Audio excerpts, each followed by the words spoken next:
Hello and welcome. In this video, I'm going to walk you through each of the 5 friction areas, not the theory, but what I'm actually seeing showing up right now. Same patterns keep coming up. So I recorded this to help each of you better understand which of the frictions is costing you growth and some actions that you might be able to take to shift this.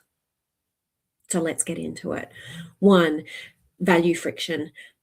Clients don't understand the value quickly enough. So what happens is they stall. They have to think about it after what you think is a good conversation. And why this is happening is you're explaining about what you do and not the changes for them. So what I'd like you to do is just think about one great story that you have that embodies that before and after for your client. What did they feel like before? What happened after working with you? And use that in your conversations. The second one is relationship friction. And this is when growth depends on that one person or two people, usually you. You're delivering the pipe and the pipeline's there. When you're not delivering, it's stuck. So in this, you are stuck.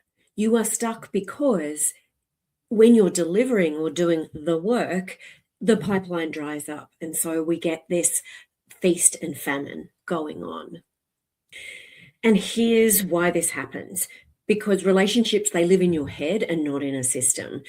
Often the founder or the person who is the rainmaker has learnt this not in a book or from a course, but through the school of hard knocks. So it's not easy for them to teach.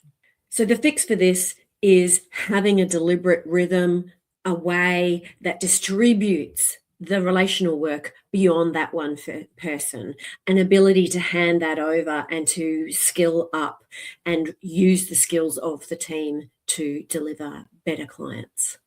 The third friction is journey friction. Buying and onboarding feel harder than they really should. And this is kind of related to the previous one. So you have prospects, you have clients, but they go cold. They don't really get what you're talking about in their experience. And so once they've signed, you really lose momentum with them. And so we get this post-purchase dissonance going on. So a simple fix for this is just having a what happens next, having some clear handover documents and handover people that continue that relationship. The fourth element is translation friction. So this is when your expertise, you're awesome at what you do, but it just isn't converting into the commercial language of your client. So it really is a translation problem. And here's what I see. These are the symptoms that happen. Your proposal talk about you. They might have an about you thing right at the front and all the people you've worked with and all the things that you do, but it doesn't actually help your client understand, have you heard them? Do you understand who they are and can you fix their problem? And so I work a lot with expert practitioners and they love to explain how and what they're doing, but not the changes and how this works for their client. And that's the simple shift. So I want you to look at the areas of your business where you're integrating that with your clients and think about how you have a client-centric view of that and translate that into their outcomes. Number 5 is trust friction. So this is where you're losing people, either through the people inside the business that don't establish trust or maintain trust with your clients, or in this world of AI, everything is moving way faster than your confidence and your value positioning. This is particularly important for professional services firms where our clients are actually asking right now, can't AI just do these things for me? So understanding how you differentiate yourself from an AI bot is really, really important.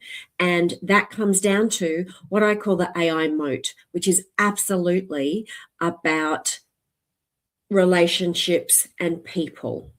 So here's what I want you to do. I want you to internally think through how you are working with AI right now, because I know that you are, or your team definitely is, and think about a positioning statement so that people inside the firm and therefore outside the firm, because you can explain it, are clear about that AI moat, the relationships and the things that you can do that go beyond the mere mechanics. Thanks so much for watching this.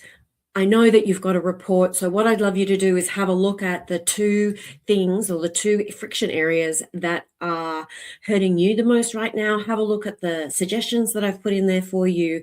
And if going deeper and getting more information on this is something that you would like to do, I would love to talk to you.